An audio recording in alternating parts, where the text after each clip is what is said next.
आदरणीय सभापति जी, जरूरतमंदों को राशन देने की बात, और उसका भी मजाक उड़ाया जा रहा है। जब हम कहते हैं कि 25 करोड़ लोग गरीबी को परास्त करने में सफल हुए, तो फिर हमें सवाल पूछा जाता है कि आप गरीब को राशन फिर क्यों देते हो? आदरणीय सभापति जी, जो गरीबी से निकल के आया है उसे पता होता है कि अस्पताल में भी एक पेशेंट स्वस्थ होने के बाद जब छुट्टी देते हैं ना, तो डॉक्टर भी कहता है कि आप घर जाइए, तबीयत ठीक है, ऑपरेशन अच्छा हुआ है, लेकिन महीने पर ये जरा संभालना, ये मत करना, क्योंकि पेशेंट दोबारा तकलीफ में ना आए, गरीब दोबारा गरीब न बने, इसलिए उसका हैंड होल्डिंग जरूरी है। और इसलिए हम मुफ्त राशन दे रहे हैं। उसकी मजाक मत उड़ाओ, क्योंकि हमें गरीबी से जो बाहर निकला है उसको दोबारा गरीबी में जाने नहीं देना है, और जो अभी भी गरीबी में है उसे हमें गरीबी से बाहर लाना है। आदरणीय सभापति जी, हमारे देश में गरीबों का नाम पर जो जुमले चले, उसी गरीबों के नाम पर बैंकों का राष्ट्रीयकरण किया गया गरीबों के नाम पर। लेकिन 2014 तक इस देश के 50 करोड़ नागरिक ऐसे थे जिन्होंने बैंक का दरवाजा तक नहीं देखा था। आदरणीय सभापति जी, गरीब को बैंक में प्रवेश तक नहीं था, ये पाप आपने किया, और आज 50 करोड़ गरीबों के बैंक खाते खोल करके हमने बैंक के दरवाजे गरीबों के लिए खोल दिए। इतना ही नहीं, ये एक प्रधानमंत्री कहते थे कि दिल्ली से 1 रुपया निकलता है तो 15 पैसा पहुंचता है, लेकिन उपाय उनको आता नहीं था। उपाय हमने दिखाया। आज दिल्ली से 1 रुपया निकलता है, 100 के 100 पैसे गरीब के खाते में जमा होते हैं। क्यों? हमने बैंक का सही इस्तेमाल क्या करना, बैंक का सही उपयोग क्या करना। माननीय सदस्य मोबाइल नहीं देखें। आदरणीय सभापति जी, बिना गारंटी के ऋण देश के अंदर जिन लोगों को बैंक के दरवाजे तक जाने की इजाजत नहीं थी, आज स्थापित सरकार का संविधान के प्रति जो समर्पण है ना, आज बिना गारंटी वो बैंक से लोन ले सकता है। ये ताकत हमने गरीब को दी है। आदरणीय सभापति जी, गरीबी हटाओ का जुमला इसी के कारण जुमला बनकर के रह गया। गरीब को इस मुश्किल से मुक्ति मिले, ये हमारा बहुत बड़ा मिशन है और ये हमारा संकल्प है, और हम इसके लिए दिन रात एक कर रहे हैं। जिनको कोई नहीं पूछता, इनको मोदी पूजता है। आदरणीय सभापति जी, दिव्यांगजन हर दिन संघर्ष करता हमारा दिव्यांगजन, अब जाकर के हमारे दिव्यांग को फ्रेंडली इंफ्रास्ट्रक्चर मिले, उसकी व्हीलचेयर आगे तक जाए, ट्रेन के डिब्बे तक जाए। ये व्यवस्था दिव्यांगजन के लिए करने का हमारे दिल में तब आया क्योंकि समाज के दबले कुचले वंचित लोगों की चिंता करना हमारे मन में था, तब हुआ। आदरणीय सभापति जी, आप मुझे बताइए, एक तो भाषा के नाम पर झगड़ा करना तो सिखा दिया आपने, लेकिन मेरे दिव्यांगजनों के साथ कितना अन्याय किया।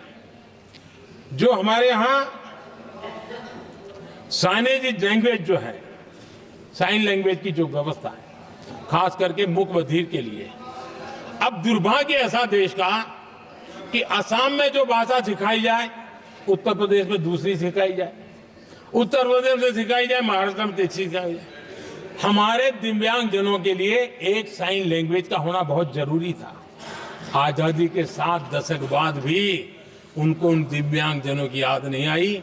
एक कॉमन साइन लैंग्वेज बनाने का काम हमने किया, जो आज देश के मेरे सभी दिव्यांग भाई बहनों के लिए काम आ रही है।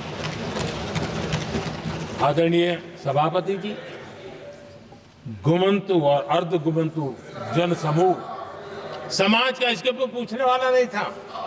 उनके कल्याण के लिए वेलफेयर बोर्ड बनाने का काम हमने किया, क्योंकि संविधान की प्राथमिकता है लोग, हमें उसको दर्जा देने का काम किया है।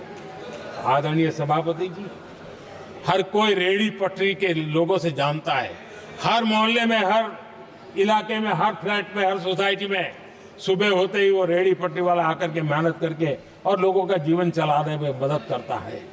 उसको बेचारे को 12-12 घंटे काम करे, रेहड़ी भी किसी से किराए पर ले ले, किसी से ब्याज से पैसा ले, किसी से सामान खरीदे, शाम को ब्याज खाओ पैसा ले जाए, बड़ा मुश्किल से अपने बच्चों के लिए ब्रेड का टुकड़ा ले जा सके।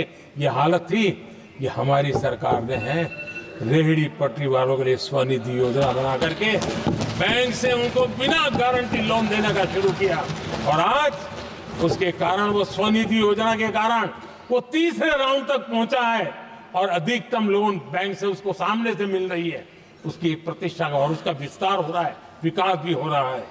आदरणीय सभापति जी, इस देश में हम में से कोई ऐसा नहीं होगा जिसको विश्वकर्मा की जरूरत न पड़ती हो। समाज की व्यवस्था की एक बहुत बड़ी व्यवस्था बनी थी, सदियों से चली आ रही थी, लेकिन वो विश्वकर्मा साथियों के लिए कभी पूछा नहीं गया। हमने विश्वकर्मा के कल्याण के लिए योजना बनाई, बैंक से लोन लेने की व्यवस्था की, उनको नई ट्रेनिंग देने की व्यवस्था की, उनको आधुनिक टूल देने की व्यवस्था की, नई डिजाइन से काम बनाने की चिंता की, और उसको हमने मजबूत बनाने का काम किया। आदरणीय सभापति जी, ट्रांसजेंडर, जिसको परिवार ने धुतकार दिया, जिसको समाज ने धुतकार दिया, जिसकी कोई चिंता करने वाला नहीं था, ये हमारी सरकार है कि इसको भी भारत के संविधान ने हक दिए हैं। उस ट्रांसजेंडर के अधिकारों के लिए कानून और व्यवस्थाएं बनाने का काम हमने किया। उनको गरिमापूर्ण जीवन मिले, उनके अधिकारों की सुरक्षा के लिए हमने काम किया।